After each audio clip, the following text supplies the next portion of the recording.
જો આ બાટીનો લોટ તૈયાર છે, જાડું ભડકું અને તેલનું મોન. બીજું કિશોરભાઈ શું છે, અમારે રાણપુરથી આવ્યા છે કારીગર, મોટા ખેડૂત છે, 50 વીઘાના ભાવથી એને કહેવાય અમારું પ્રથમ ગ્રુપ છે અને ખાસ બાટી બનાવવા. બીજું શું છે આમાં? હા, ઓકે. ભાખરીનો લોટ બાંધતા હોય એ રીતે બાંધવાનો હોય ને, કઠણ બાંધવાનો કે માપે મીડિયમ.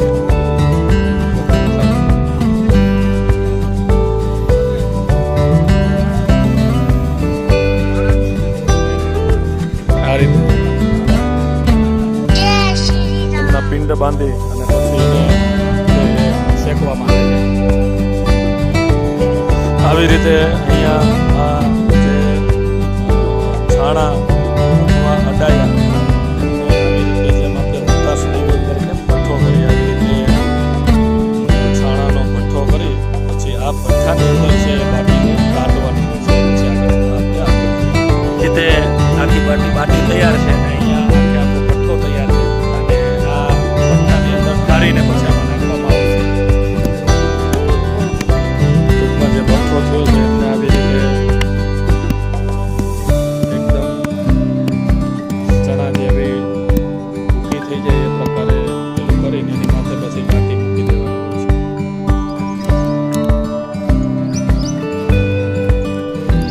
આવી રીતે આની ઉપર મૂકી અને પછી એમની માથે પાછળનું જે પેલું વધેલું છે એ આની માથે નાખી દેવામાં આવે છે.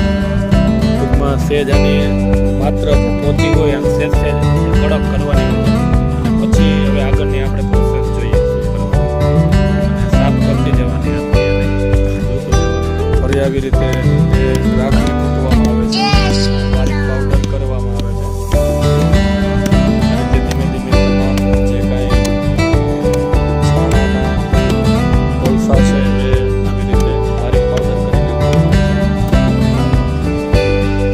આવી રીતે જે આપણે રાખ મૂકેલી હતી અને એની અંદર ખાડો કરી તમામ બાટીને આવી રીતે નાખી દેવાનું છે.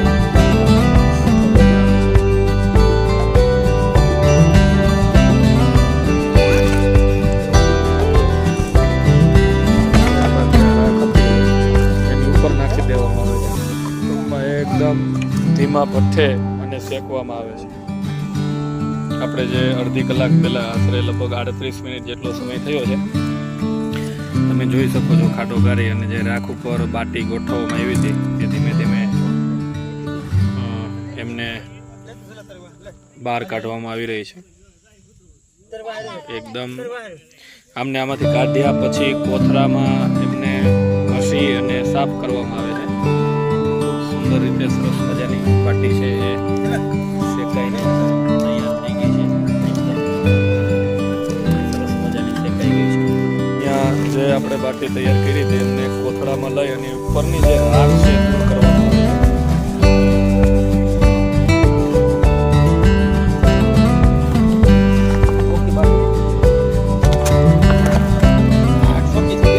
એકદમ તમે જોઈ શકો છો કે આ જે બાટી છે એકદમ તૈયાર થઈ અને ધીમે એકદમ મઠ્ઠામાં તૈયાર થયેલી છે. અને હવે આપણે ગાયનું 1 કિલો ઘી છે એ પાવામાં આવશે અને ત્યાર પછી બાટી તૈયાર થઈ જશે. અહીંયા જે બાટી તૈયાર કરી છે બાટીને આવી રીતે છે કરવામાં આવ્યું છે. છિલકા કાઢી અને તૈયાર કરવામાં આવી રહી છે. પછી આપણે ઘી પાવામાં આવશે. આની અંદર તેલ, પછી હિંગ, મરચાં, લવિંગ, તજ, બાદિયા વઘાર કરી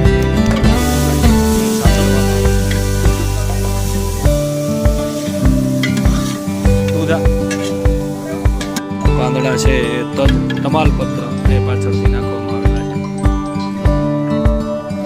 જેથી કરીને એનો સ્વાદ છે બેસી જાય.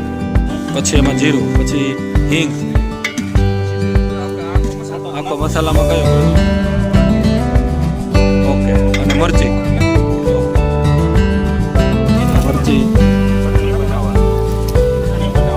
કેટલા ગ્રામ મરચી હતી કિશોરભાઈ? મરચી કેટલી? 200 ગ્રામ મરચી. 20 લોકોની દાલ બાટી બને છે.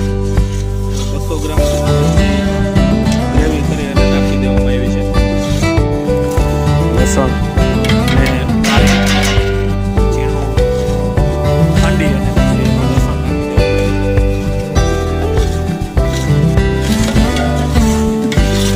ત્યારબાદ ચટણી નાખવામાં આવેલી છે, કાશ્મીરી ચટણી, જેથી કરીને તીખાશ બહુ ન આવે. લીલું મરચું નાખેલું હોય છે.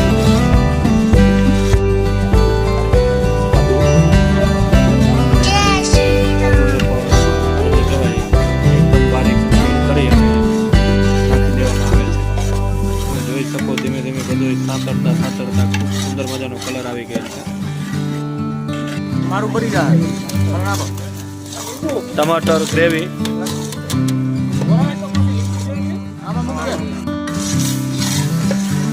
હળદર જરૂરિયાત મુજબ નાખવામાં આવી છે.